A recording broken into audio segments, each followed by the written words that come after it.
Friends, welcome to my YouTube channel. आज हम लोग क्लास 9th का एक बहुत ही इंपॉर्टेंट क्वेश्चन को देखेंगे। ये 10th क्लास के लिए भी काफी इंपॉर्टेंट क्वेश्चन है, ठीक है। तो वीडियो को अंत तक देखिएगा और इसे समझिएगा। एक मैथ समझ जाइएगा तो बाकी सारा आप खुद से बना लीजिएगा।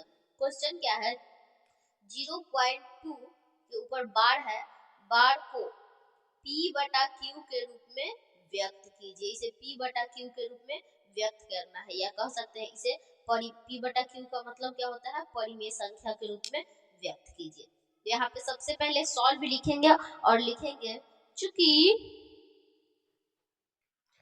0.2 के ऊपर बार का मतलब है 0.2222, यानी यही संख्या क्या है, रिपीट कर रहा है, ठीक है। डॉट डॉट डॉट माना, हम लोग खुद से मानेंगे, माना 0.222 जो है 0.222 dot dot dot is equal to X. किसको लिख सकते हैं, x इज इक्वल टू 0.222, ठीक है, डॉट डॉट डॉट, यानी और आगे भी है। अब इसको मान लेंगे क्या, समीकरण 1। पॉइंट के बाद कितने संख्या पर बार है, तो मात्र एक ही संख्या है, सिर्फ 2, ठीक है। तो लिखेंगे तो समीकरण 1 में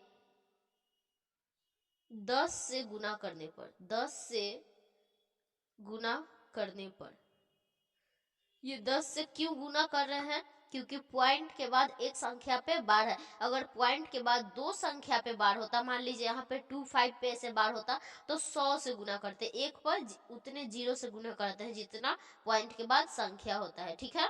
तो ये चीज समझ में आ गया। तो समीकरण 1 यही है, तो इसमें गुना करिए।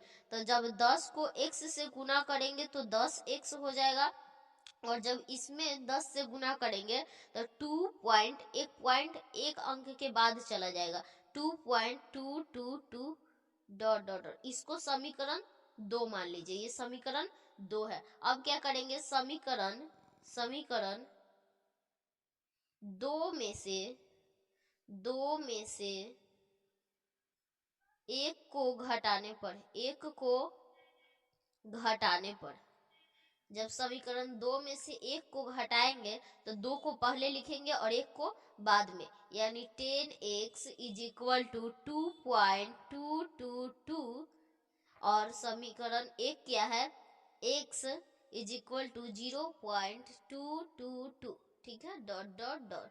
अब माइनस का साइन दीजिए और घटा दीजिए। जब 10x में से एक x चला जाएगा तो कितना बचेगा, 9x इज इक्वल टू, यहाँ से 2 में से 2 पूरा चला जाएगा, 0 बच जाएगा, और ये क्या बच गया, 2, ठीक है। पॉइंट के बाद 0 का कोई वैल्यू नहीं रहता है, यानी कितना हो गया, 9x is equal to 2।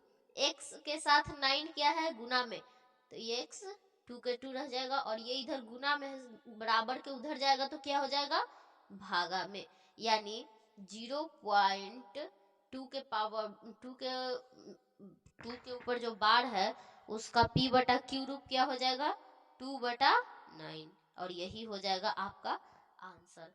I hope आपको समझ में आ गया हो। समझ में आ गया है, वीडियो अच्छी लगी है तो वीडियो को लाइक करें, चैनल पे नए हैं तो चैनल को सब्सक्राइब कर लीजिए। मिलते हैं नेक्स्ट वीडियो में, धन्यवाद।